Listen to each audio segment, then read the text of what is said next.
सबका स्वागत है लाइफ साइंस कैफ़े में। आप देख रहे हो 8th क्लास की सोशल साइंस, जिसमें हम हिस्ट्री का पार्ट कर रहे हैं, या समझ लो असाइनमेंट कर रहे हैं हिस्ट्री की।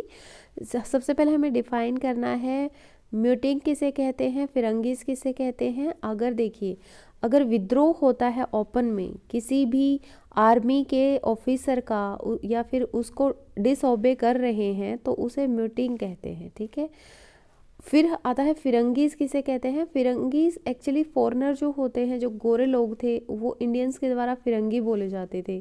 ठीक है, जो इंडियन थे वो उनको मतलब डिसरिस्पेक्ट करने के लिए, है ना, हेट शो करने के लिए फिरंगी बोला करते थे। फिर आता है कि what was what objections did sipahis have to the new cartridge that were asked to use. सिपाहियों ने जो नए कार्ट्रेज यूज़ करने के लिए दिए थे, उनके लिए क्या ऑब्जेक्शंस दिए थे। ठीक है, ये बताना आपने। तो आप इन शॉर्ट आप समझ लो कि न्यू कार्ट्रेज जो भी थे, ब्रिटिश आर्मी ने जो दिए थे उनको, उसमें उनको संदेह था कि इसमें जो फैट है वो काव और पिग की यूज़ होती है। ठीक है, तो उसको लोड करने से पहले in the rifle it had to be opened by mouth. इनको राइफल्स में लोड करने से पहले मुंह से खोलना पड़ता है। अब देखो, या तो उनकी फोर्स में हिंदू भी थे, मुस्लिम भी थे, तो दोनों के लिए ही ये बड़ा अपमान का कार्य था। ठीक है,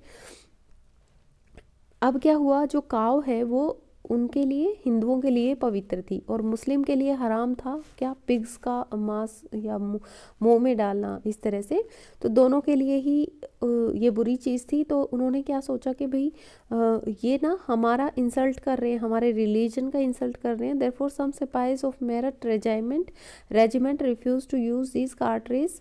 अब जो मेरिट रेजिमेंट के सिपाही थे कुछ, उन्होंने इन कार्ट्रेज को यूज़ करने से मना कर दिया। इसके लिए 85 सिपाही जो थे उनको 10 साल की जेल हो गई। ठीक है, तो समझ आ गए सिपाहियों ने क्यों विद्रोह किया था, क्योंकि उनको ऐसे कार्ट्रेज दिए जा रहे थे जिसमें काऊ और पिग का फैट यूज़ होता था, और उनको राइफल्स में लोड करने से पहले उनको मुंह से खोला जाता था, और ये उनके धर्म के खिलाफ था। ठीक है, इसलिए उन्होंने उसका विद्रोह किया। What was the demand of Rani Lakshmibai of Jhansi that was refused by the British government. पहले समझो ब्रिटिश वालों ने क्या किया था।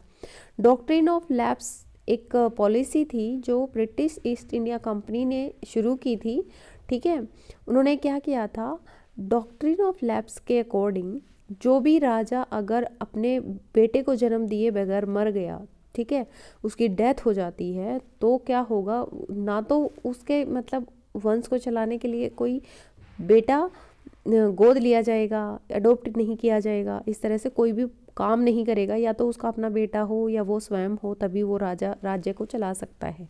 ठीक है, तो डॉक्ट्रिन ऑफ लैप्स के अकॉर्डिंग आप उसका एग्जांपल जानते हो रानी लक्ष्मीबाई का, कि उनके बेटे की भी डेथ हो गई थी, और उनके पति राजा गंगाधर राव की भी डेथ हो गई थी। तो उनके दूसरे बेटे को, जो उन्होंने दामोदर राव को गोद लिया था, उसको ब्रिटिश गवर्नमेंट ने मना कर दिया था कि भाई हम इसको नहीं मानेंगे, क्योंकि ये इसका बायोलॉजिकल सन नहीं है। ठीक है, उसका अपना बेटा नहीं है, तो इसलिए रानी लक्ष्मीबाई की ये वाली डिमांड जो है रिफ्यूज़ करती थी।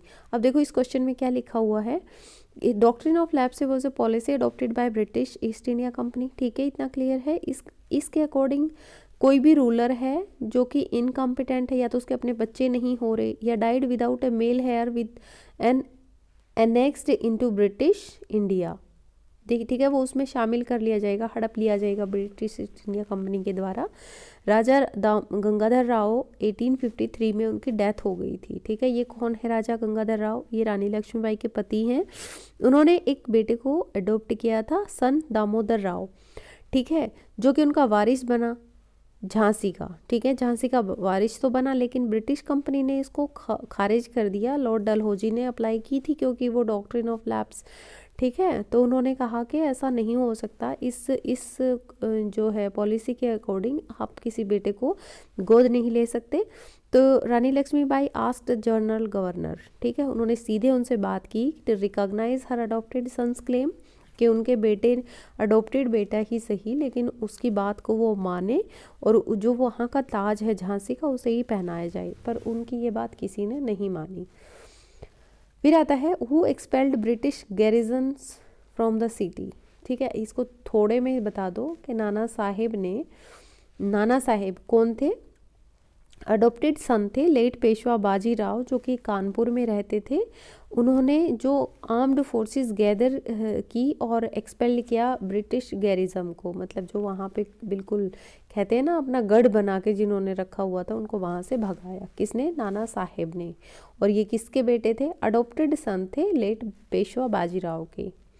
फिर है who was the initial cause of the rebellion of 1857। आपको पता है कि कारतूस कार्ट्रेजेस की वजह से ये सब हुआ था। Immediate cause of the revolt of 1857 was the greased cartridge supplied to the soldiers for the new Enfield rifles. जो ग्रीज्ड कारतूस थे, मतलब ग्रीज्ड कारतूस का मतलब ये है कि उसमें ग्रीस किया गया था फैट का। किसके फैट का? काऊ की और पिग के, मतलब सूअर के और गाय के। This angered both the Hindu and Muslim soldiers as it hurt their religious sentiments. इसकी वजह से उनके धार्मिक मतलब जो भावनाएं थी उनको ठेस पहुंची, जिसकी वजह से ये क्रांति शुरू हुई थी। ठीक है, answer the following questions in detail. अब ये है कि what was in what way did the British change their policy as a result of revolt. 1857 की क्रांति के बाद अंग्रेजों ने कैसे अपने पॉलिसी में चेंज किया था, ये आपने बताना है। As a result of rebellion of 1857 British changed their policy following are the important changes of their, मतलब जो भी उन्होंने चेंज किया था, क्या क्या इंपॉर्टेंट पॉइंट्स थे वो आप यहाँ पे देख लो। Korean company.